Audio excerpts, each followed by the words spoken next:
अस्सलाम वालेकुम dear students, उम्मीद करती हूँ कि आप सब खैरियत से होंगे और जहाँ भी होंगे खुश होंगे। आज हम सीखने जा रहे हैं एक्सोथर्मिक एंड एंडोथर्मिक रिएक्शंस। अच्छा, आते हैं मेन टॉपिक की तरफ जो कि है एक्सोथर्मिक रिएक्शंस। इसके अंदर जैसे आप एक्सोथर्मिक के अंदर आप देखते हो मुख्तलिफ अल्फाज इस्तेमाल हुए हैं। एक्सो मीन्स खारिज करना, थर्म मीन्स हरारत। रिएक्शंस तो आप पहले से ही पढ़ चुके हो कि क्या चीज़ है। तो आते हैं एक्सोथर्मिक रिएक्शन होते क्या चीज़ है। एक्सोथर्मिक रिएक्शंस ऐसे रिएक्शंस को कहते हैं जिनके दौरान हरारत खारिज होती है। सही, heat is released in exothermic reaction. अमूमन जब चीज़ें जल रही होती है तो उस दौरान एक्सोथर्मिक रिएक्शंस हो रहे होते हैं। और इसके लिए मैं आपको एग्जांपल दे रही हूँ बर्निंग ऑफ कोल। कोयले के जलने के दौरान एक्सोथर्मिक रिएक्शन हो रहा होता है। कोयले का फार्मूला है C।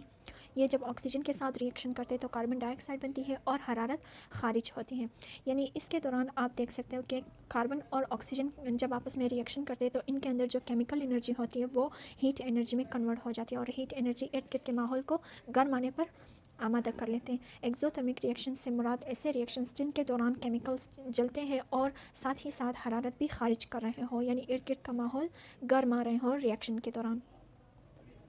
अगला एग्जांपल मैं आपको दे सकती हूँ burning of methane while cooking and in engine of vehicle. यानी किसी भी गाड़ी वगैरह के इंजन के अंदर जब हम मीथेन गैस जला रहे होते और इसके अलावा कुकिंग के दौरान जब मीथेन गैस जल रही होती है तो उस दौरान भी एक्सोथर्मिक रिएक्शंस हो रहे होते हैं।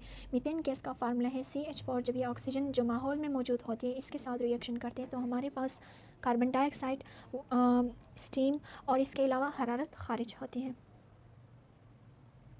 नेक्स्ट टॉपिक है हमारे पास importance of exothermic reaction. Exothermic reactions के क्या अहमियत है, तो इस पे आते हैं। Number 1, the heat release during burning of fuel is used for cooking and to keep home warm. यानी जब कोई भी ईंधन जल रहा होता है, चाहे वो मीथेन गैस हो, पेट्रोल हो, डीजल हो, कुछ भी हो, या फिर लकड़ी या कोयला वगैरह हो, तो फिर उस दौरान जो है हरारत खारिज होती है जिसकी वजह से इर्द गिर्द का माहौल गर्मा जाता है। जैसे आप अगर कुकिंग करते हो तो किचन गर्मा जाता है, अगर घर के अंदर आप हीटर जलाते हो तो उस दौरान घर जो है गर्मा जाती है। अगला है the vehicles move due to heat produce during burning of petrol and diesel in engine. यानी जब गाड़ियाँ चल रही होती है तो उस दौरान असल में गाड़ियों के अंदर पेट्रोल और डीजल जलने की वजह से गाड़ियाँ मूव कर रही होती हैं और वो भी एग्जांपल होती है एक्सोथर्मिक रिएक्शन की।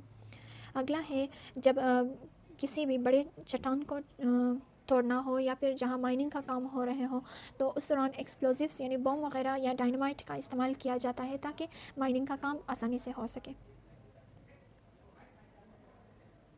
नेक्स्ट है एंडोथर्मिक रिएक्शन। इसके अंदर भी आप मुख्तलिफ टर्म्स देख रहे हो। एंडो मीन्स जज्ब करना, थर्म मीन्स हरारत। तो ये दो टर्म्स से मिलकर बने हुए हैं एंडोथर्मिक रिएक्शंस। ये तो पहले से मैं आपको बता चुकी हूँ।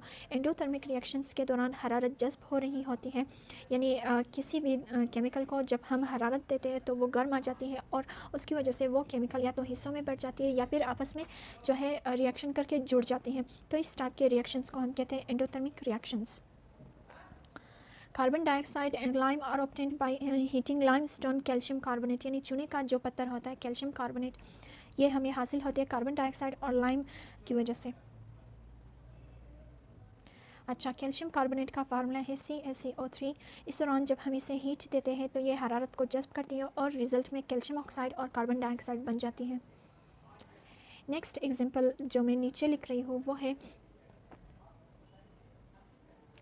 Nitrogen gas plus oxygen gas. जब हम इन दोनों को हरारत देते हैं तो ये आपस में रिएक्शन करते हैं और एक ही कंपाउंड बनाते हैं जो कि नाइट्रोजन ऑक्साइड है, नाइट्रिक ऑक्साइड बन जाती है। नेक्स्ट टॉपिक हमारा होगा इंशाल्लाह चैप्टर 5 के एक्सरसाइजेस के हवाले से, तो इसके बारे में हम सीखेंगे इंशाल्लाह। तब तक के लिए अपना ख्याल रखिएगा।